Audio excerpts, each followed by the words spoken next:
नमस्कार, मैं हूं परविंदर और आप देख रहे हैं न्यूज़ पॉइंट हरियाणा। हमारे साथ बातचीत करने के लिए इस वक्त बादली से विधायक कुलदीप वत्स जी हमारे साथ मौजूद है। चलिए उनसे बातचीत करते हैं और आखिरकार जानते हैं कि इस बार जो चुनाव का माहौल है वो किस तरफ जाएगा।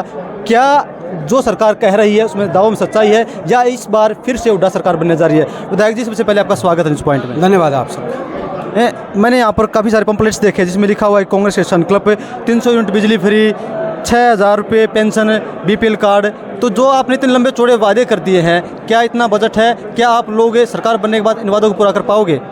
देखिए, हम वादे नहीं, काम ज़्यादा करते हैं। और आपने कहा इतने वादे, हुड्डा साहब ने पहले वादा नहीं किया था 1650 करोड़ रुपए किसानों का बिजली का माफ़ किया बिल, 100 गज के बीपीएल परिवारों को प्लाट दिए। हमने जो वादे किए हैं सोच समझ के किए हैं और ये हम हर उस व्यक्ति के, चाहे वो वृद्धा पेंशन है, चाहे वो 300 यूनिट बिजली की फ्री है, चाहे वो 500 रुपये का सिलेंडर है, चाहे वो बीपीएल परिवारों को मकान बना के देने का वो है, या ओपीएस लागू करने की बात है। हम सारी जो हमारी घोषणा पत्र में वो सारी मांगें 101% इस प्रदेश की जनता मुख्यमंत्री हुड्डा साहब को बना रही है।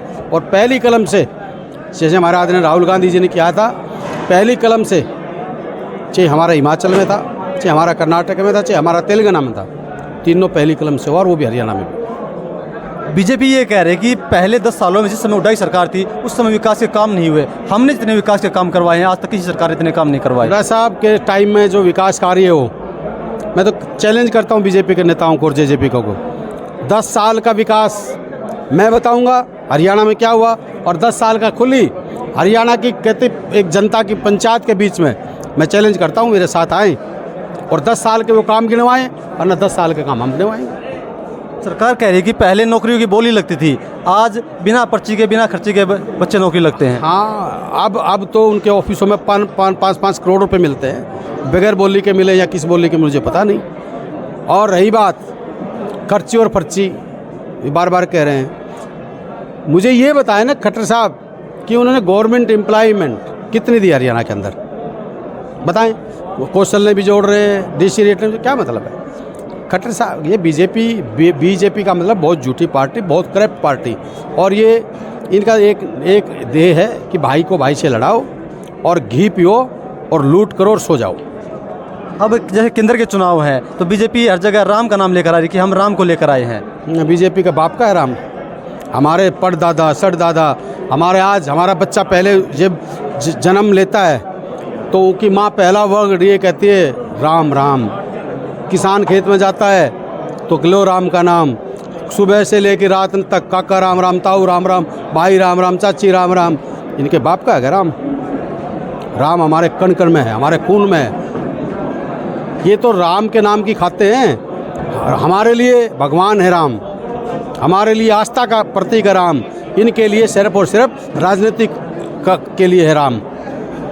जिस तरीके से आप बादली से आते हैं, आपने ओम प्रकाश धनखड़ को हराया था जो अध्यक्ष रह चुके हैं, पावरफुल मंत्री थे, तो क्या आपके मन में टीस है कि जो काम होने चाहिए था आपकी सरकार नहीं, वो काम नहीं हो पाए? बिल्कुल मुझे टीस है। 5 साल पहले ओम प्रकाश धनखड़ विकास की बात करता था। बादली हल्के में सबसे ज़्यादा भ्रष्टाचार अगर को हुआ हो तो ओम प्रकाश धनखड़ के, उसे मैंने विधानसभा में कहा था।